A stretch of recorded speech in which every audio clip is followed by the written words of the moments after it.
8வது சுதந்திர தின விழாவிற்கு சிறப்புரையாளராக வருகை புரிந்திருக்கும் எம் பள்ளியின் கணித மேதை ஆசிரியை மிஸ்ஸஸ் மேரி ஏஞ்சலின் அவர்களை சிறப்புரையாற்றுமாறு அன்புடன் அழைக்கின்றோம்.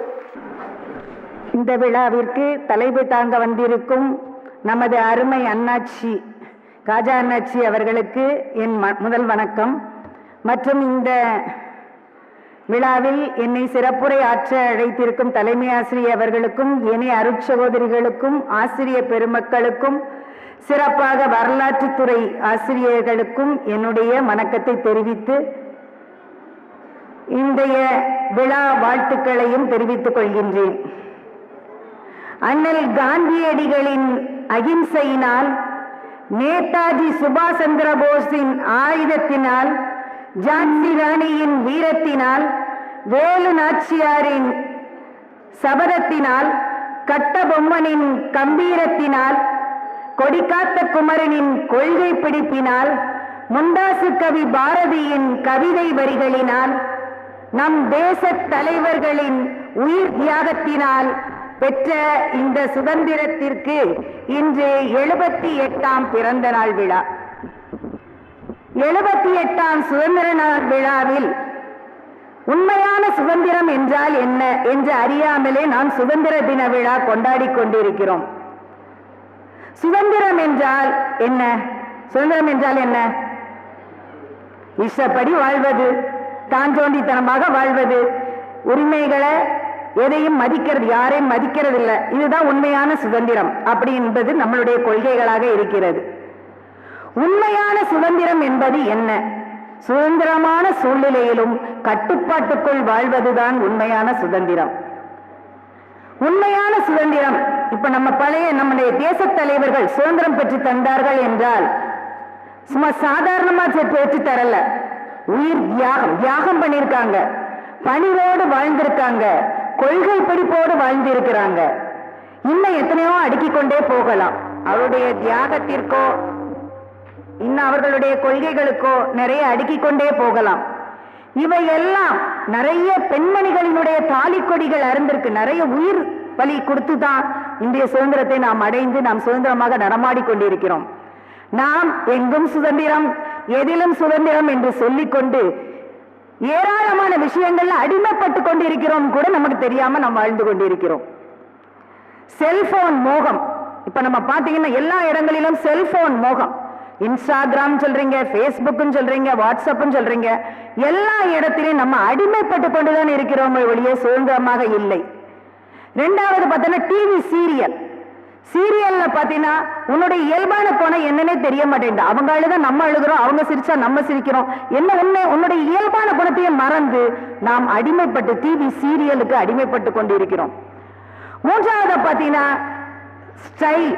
ஸ்டைல் சாப்பாடு ஸ்டைலா சாப்பிடணும்னு சொல்லிட்டு இயற்கை உணவுகளை மறந்து விட்டு பர்கர், பிஸா, இப்படி நிறைய ஃபாரின் உணவுகள் என்னவோ தெரியாது. அவங்களுடைய இது நிறைய அதுல சீஸ் எல்லாம் வச்சு நல்லா சாப்பிடுவாங்க. நம்ம சும்மா இந்த மாதிரி எல்லாரும் சாப்பிடுறாங்க, இந்த இயற்கை உணவுகளை மறந்து விட்டு இந்த மாதிரி அயல்நாட்டு உணவுகளுக்கு நம்மை அடிமைப்பட்டு வாழ்ந்து கொண்டிருக்கிறோம். அடுத்தது பாத்தீங்கன்னா நாயக கவர்ச்சிகள்.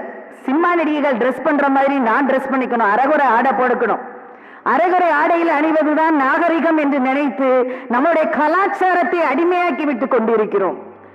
அடுத்தது பாத்தீங்கன்னா பெற்றோர் பெரியவர்களுக்கு மதிப்பே கிடையாது, பணிவே கிடையாது. நம்மகிட்ட தியாகிகள் பணிவோடு இருந்தார்கள். நம்மளுடைய தேச உறுதிமொழி சொல்றோம், உறுதிமொழியில நம்ம என்ன சொல்றோம்னு பாத்தீங்களா? பெற்றோர் பெரியோர்களை பணிந்து நடப்பேன். உறுதிமொழி, நாட்டினுடைய உறுதிமொழியில உள்ள வார்த்தை அது. பெற்றோர் பெரியோர்களுக்கு பணிந்து நடப்பேன். நமக்கு பெற்றோர்களுக்கும் மரியாதை கிடையாது, ஆசிரியர்களுக்கும் மரியாதை கிடையாது. பணிவு என்பதே நம்மிடம் இல்லை. அப்ப நம்ம சுதந்திரத்தை இழந்துவிட்டு அடிமைப்பட்டு வாழ்க்கை வாழ்ந்து கொண்டிருக்கிறோம். அடுத்தது பாத்தீங்கன்னா பிளாஸ்டிக் பொருட்களை யூஸ் பண்றோம்.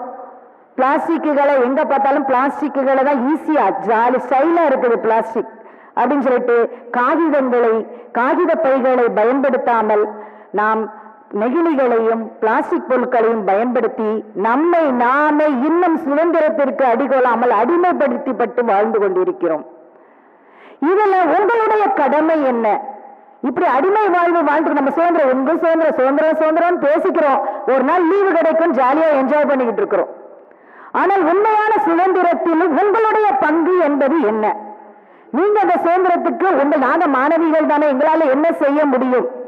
இன்றைய தலைவர்கள் எல்லாம் இளமை பருவத்திலேயே இந்த சுதந்திரத்தை பற்றி படித்து தெரிந்து கொண்டதால் தான், தங்களுடைய கல்வியை அதற்கு பயன்படுத்தியதால் தான் நாம் இந்த சுதந்திர இந்தியாவை அடைந்திருக்கின்றோம்.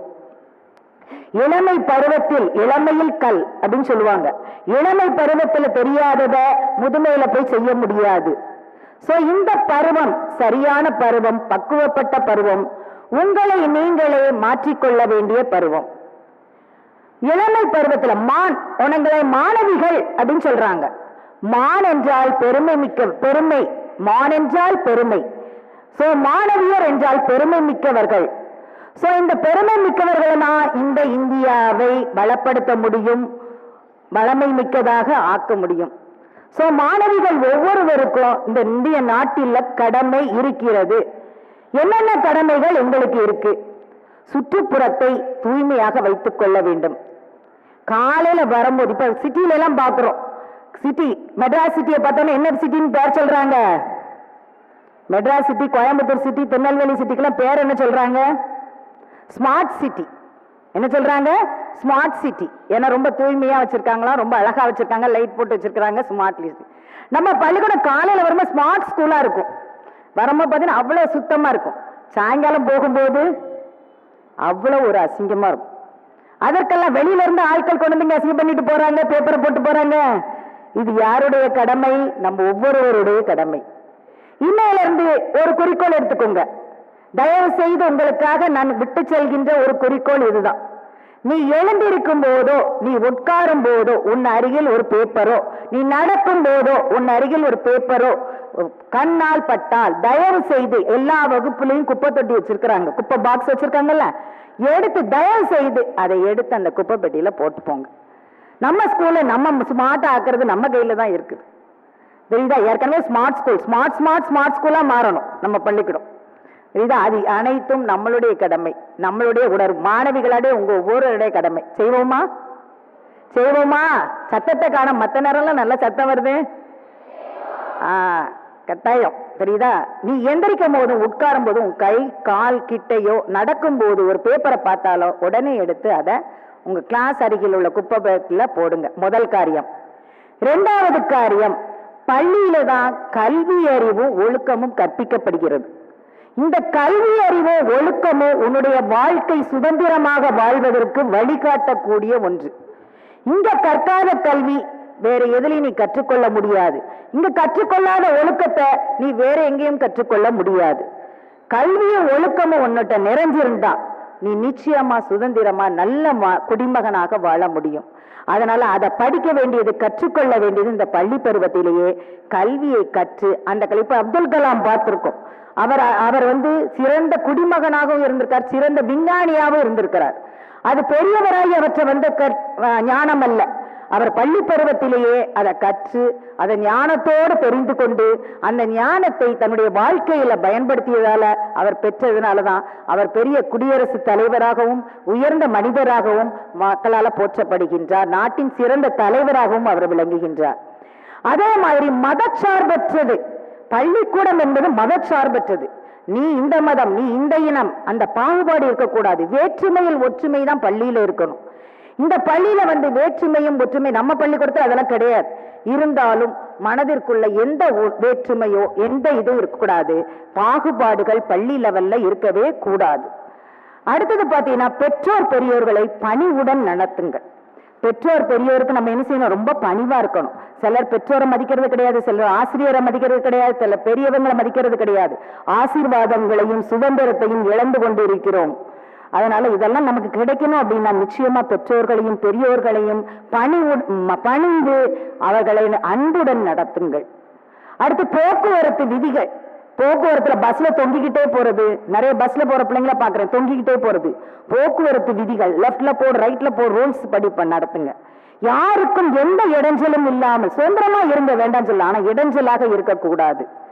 அதே மாதிரி கடைசியாக ஒரு சொல்ல விரும்புகிறேன், மாணவியரே, கஷ்டப்பட்டு வாழாதீங்க, கடின உழைப்போடு வாழுங்க. இஷ்டப்படி வாழாதீங்க, இன்புற்று வாழுங்க.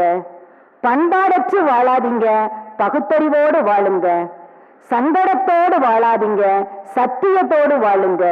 இவை அனைத்தும் உங்களை விடுதலையாக்கும் என்று கூறி வாய்ப்பளித்தமைக்கு நன்றி கூறி விடைபெறுகிறேன். நன்றி, வணக்கம்.